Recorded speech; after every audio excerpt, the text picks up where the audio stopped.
From KGW News, this is Straight Talk with Laurel Porter. Hello and welcome to Straight Talk. I'm Laurel Porter. Intel is the state's largest corporate employer. 22,000 people work at the chip maker's suburban campuses in Washington County. It's at the heart of Oregon's Silicon Forest.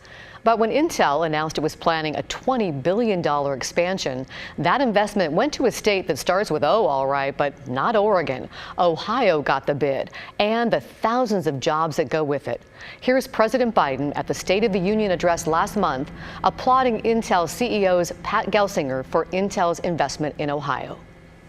Intel CEO Pat Gelsinger, who is here tonight. I don't know where Pat is. Pat, there you go. Pat, stand up.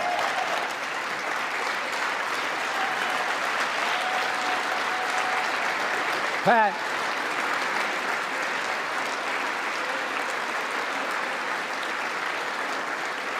came to see me and he told me they're ready to increase their investment from $20 billion to $100 billion.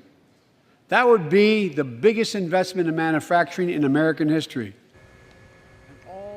So why not Oregon? In this episode of Straight Talk, we answer that question and look at how the greater Portland region can position itself now to land the next manufacturer looking to relocate or expand. Welcome to my guest, Monique Claiborne, the president and CEO of Greater Portland, Inc., a nonprofit public-private partnership which advances regional economic development and job growth in 7 counties in both Oregon and Washington. Also joining us, we're pleased to have Oregon State Representative Janelle Bynum with us from Happy Valley, a member of the House Business and Labor Committee. She's an engineer and also a businesswoman who, along with her husband, operate 4 McDonald's restaurants in the Portland metro area. And we also welcome Jennifer Baker, president of the Columbia River Economic Development Council in Clark County. She brings us the perspective from north of the Columbia River. Welcome to Straight Talk, everyone. We appreciate you being here. Great to be here. Thank you. Thank you for having us. We're pleased to have you here, Monique. Let's start with you. How disappointing was it for you that Intel chose Ohio for its new U.S. factory and not Oregon? Why wasn't it us? Well, I think we know that we really are the heart of R&D for Intel. We as a state, we don't do high volume chip production. And so while it wasn't a huge disappointment, it was, however, a wake-up call that we do need to mobilize resources, people, and ideas, and really continue to spur innovation in our region. Well, let's listen to what Intel's Pat Gelsinger said about the impact of the new chip factory for Ohio. This impact of a mega site like this is simply profound. A semiconductor factory is not like other factories. It's more like a small city supporting a vibrant community of services, suppliers, and ancillary businesses. You can think about this as a magnet for the entire tech industry. Representative Bynum, do you think there was more Oregon could have done to compete for this expansion? Absolutely. And I think that looking forward, it's an opportunity for us to build an economy that works for all Oregonians and that creates family wage jobs that everyone can look forward to. I think for us, it's the ability for us to be forward thinking, not to be reactionary, and for us to take the $200 million that we just invested in the Future Ready program to make it a reality. And so we're expecting some very short-term gains from that. But ultimately, I think a nice 6,000 job growth number would be a wonderful thing for Oregon. And Jennifer Baker, you bring us the perspective from Southwest Washington. Having the kind of investment Intel would make with this expansion, or any other company that might come here, would have benefited the whole region, north and south of the Columbia, right? Absolutely. Anytime you have an established cluster, which we have with Intel and its downstream, the supply chain and the workforce base, one would hope to see that cluster be able to grow locally. And let's take a look at the importance of the computer and electronic industry in the region. Here's a look at Greater Portland's computers and electronics industry. By the numbers, there are more than 41,000 employees and 359 organizations. Greater Portland's international computers and electronics exports, take a look at this, totaled more than $12 billion in 2020.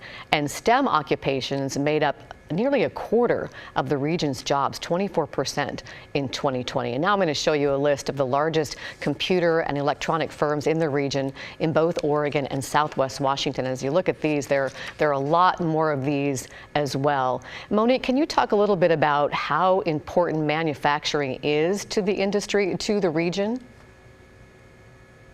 It's huge, right? When you think about those companies that you just shown, the ecosystem that's surrounding those companies, right? The suppliers that come here as a result of that, the utilities, the capital investment, as Representative Bynum said, the jobs, the indirect investment. I mean, we're talking hundreds of millions of dollars, right? And this single-handedly is an industry, it's a cluster in our region that we're strong in, that we're competitive in, and it's the heart really of many Oregonians and Southwest Washingtonians. Yes, Jen, a lot of people might not know the importance of manufacturing in Southwest Washington. Can you add to that? Certainly. About 9,000 of those jobs are based in Southwest Washington. And manufacturing really presents an opportunity for our states to introduce new net income into our environments. So we, as economic developers, support traded sector jobs and companies, and those companies are selling goods and services outside of the region and yielding income that gets spent inside the region. So manufacturing jobs are very important to any healthy economic ecosystem. I would add that manufacturing jobs, because of the capital investment in the facilities, in the land development, often are what we call sticky jobs. They're jobs that don't jump around. They're not easy to relocate, certainly not a fabrication facility. So those are jobs that we see as having a lot of promise decades into the future. And let's expand on that. Representative Bynum, you're a businesswoman. What could an expansion like the one Intel's making or another company that the region might attract mean for small businesses? What kind of ripple effect does it have? So I would say, as a small business person, what we look for is people with strong skills, whether it's people skills, those soft skills, math skills. And what is really, really important, I think, is having a stable community that has pathways for each person, however they choose to enter the workforce. So for me, as a young kid, I entered the electrical engineering workforce through a middle school pathway program. And then if we have a high school pathway program, a community college program, and then a 4-year program, that all bolsters small businesses in the community who can help with job skills and create those entry points for the larger businesses. So it really is a workforce ecosystem that I'm looking forward to seeing grow. And to attract future manufacturing to the region, land is really a big issue. Intel's Ohio expansion will be on 1,000 acres. John Taponia from Echo Northwest said being ready and having serviceable land is key. Let's listen. Ohio knew that they wanted to be ready for whoever might show up. So they've had sort of an aligned vision on trying to create an environment that would be attractive to a manufacturer like Intel. So sort of getting over that, not only developable land, but land that's then been serviced and has some infrastructure together. That's sort of step one. So what about the land? The land parcel Ohio had ready was 1,000 acres. Monique, do Oregon and Southwest Washington have that kind of land parcel available? There's land available in Oregon, but not in Greater Portland, right? To that scale. And I think what's important, even if you had the land, you want it in an urban market. You need to be close to talent. You need to be close to suppliers. You can put this at the bottom of Mount Rainier, right? But your workers, your engineers, your tech folks, it's a lot more goes into just the land itself, right? And even having the land, parceling the land, the different landowners, I mean, we're talking years in the making, right, to have and assemble that type of land in our region. And Jen, do we need that big of a parcel to attract significant new investment? We definitely do. Whether it's a manufacturer the scale of Intel or Taiwan semiconductor manufacturing, manufacturers are looking for larger parcels. Last year, the average manufacturing parcel request for companies looking to relocate into Clark County specifically was about 73.75 acres. So even that is a pretty considerable parcel if you look at our footprint. And growth management planning across Oregon and Southwest Washington strives to balance residential, commercial, and industrial land holdings, and to attain a balance. But what it doesn't necessarily do is aggregate net buildable acreage in the type of parcel and large impact parcel that Monique was just sharing about. Representative Bynum, what about the education we're able to provide in the region? Are there investments we could make in education that would make Oregon and Southwest Washington more attractive? Absolutely. I think taking education seriously has been a number one priority for Oregonians, whether it was through the Measure 97 funds, the Student Success Act, as I mentioned before, the Future Ready investments in workforce. All of those work together to make Oregon have a more competitive workforce. One thing I should mention is that the ROI that people make individually on educational investments, whether it's at the community college level or the four-year college level, has to make sense. And we know that in engineering and STEM fields, it absolutely pays off. You can spend, $20,000 to get a degree or a certificate, and you know that it'll pay for itself in short order. And Jen, we were talking that there are other educational opportunities in tech at Clark College right now. There are indeed. So Clark College has launched a relatively new Associates in Applied Technology degree pathway. And that's a tremendous opportunity to get a foot in the door, to see if there are further growth opportunities in a really fast growing industry. And so we're excited to see that program build out at Clark. Monique, so we can see the high-tech industry in the region is invaluable to the region's economy. Why is it important as we go forward to have a bi-state approach when you look at attracting new manufacturing companies? So when a company's considering expansion, they don't get caught up in jurisdictions.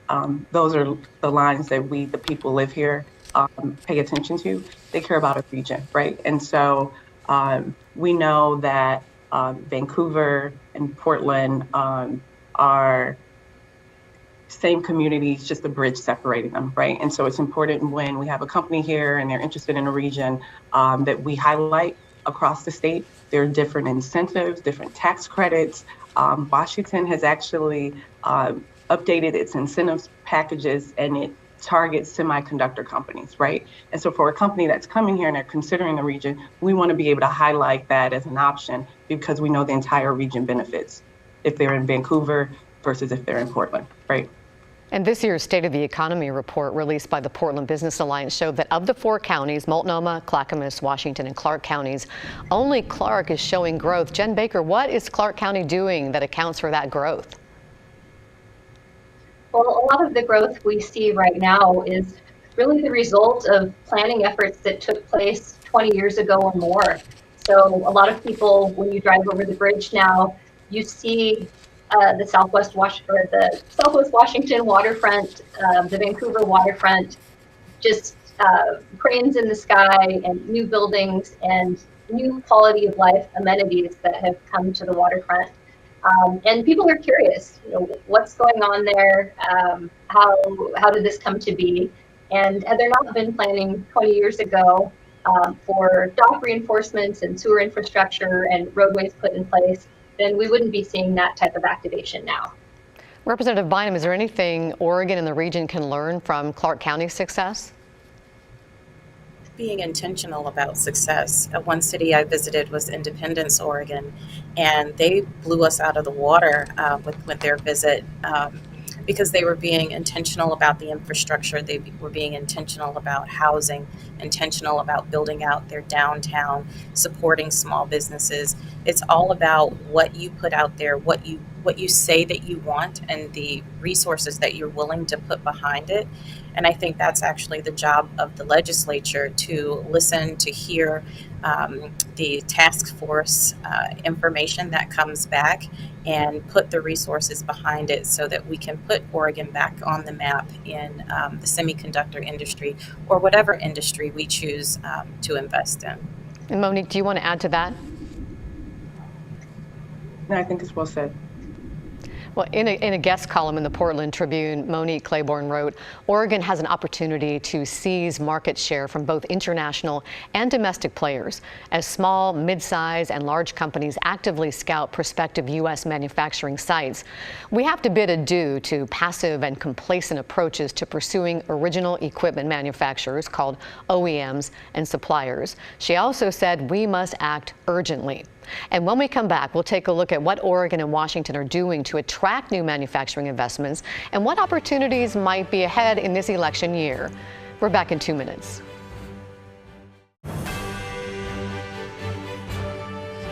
Welcome back to Straight Talk. I'm Laurel Porter. After missing out on Intel's multi-billion-dollar expansion, we're looking at what the region can do now to position itself to attract future high-tech investment and jobs.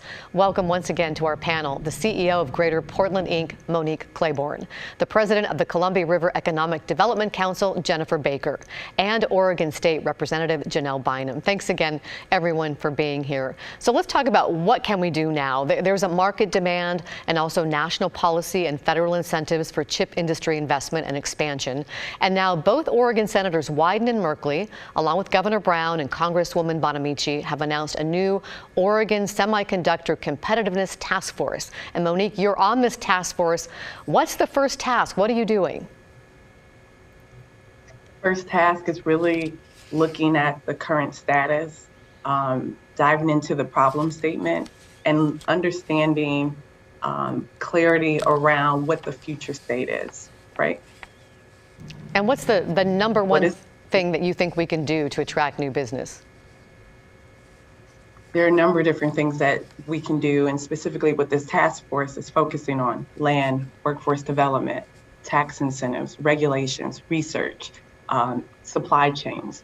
And so all of those factors play into how we can aggressively, deliberately recruit semiconductor investment to the state of Oregon. Why do you think we didn't have a task force like this in Oregon before this? I think we have benefited tremendously from Intel's investment, other companies' semiconductor investment into the region, and it's been okay, right? It's been a prosperous region, everyone's been doing well, and so when you start to see other companies and the reshoring and other companies competing for those investments, again, like I said in the beginning, we kind of woke up, right, and said, okay, there's more out here at play, and what can we do to bring some of that home? So wake up call. Representative Bynum, what more can the legislature do?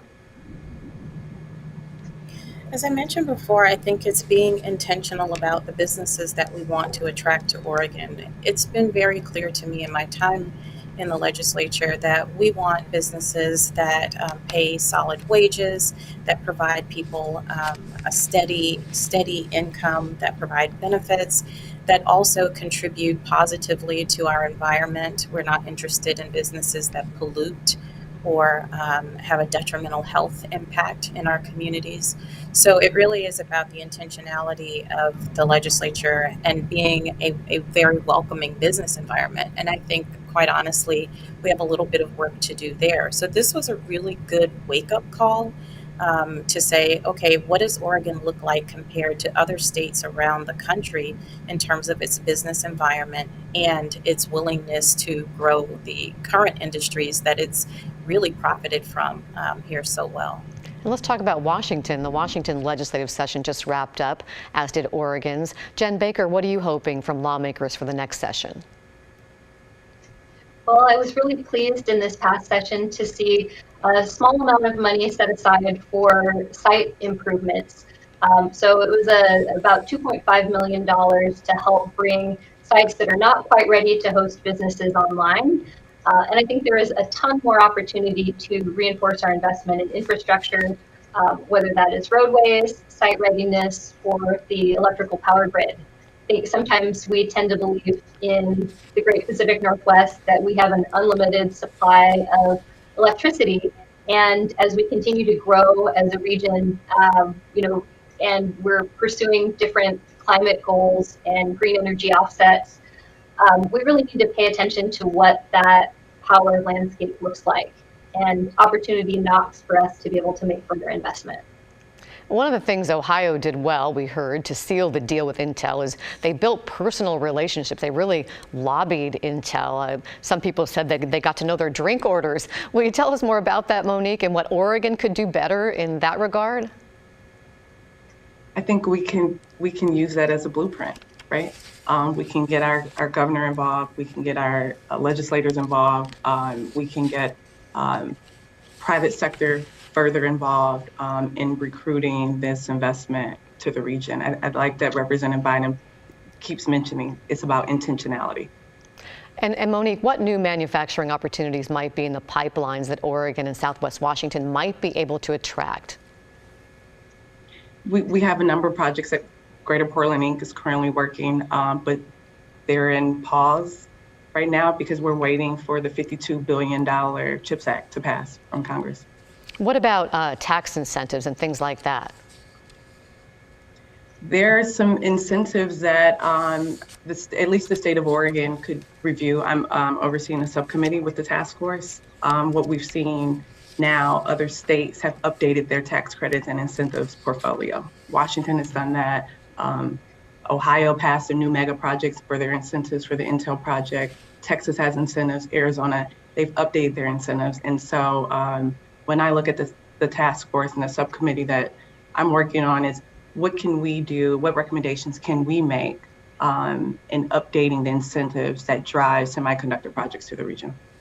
I want to give you each an opportunity for a closing thought and to leave here on a positive message, about 45 seconds to a minute. Jen Baker, let's begin with you. Thank you, Laurel.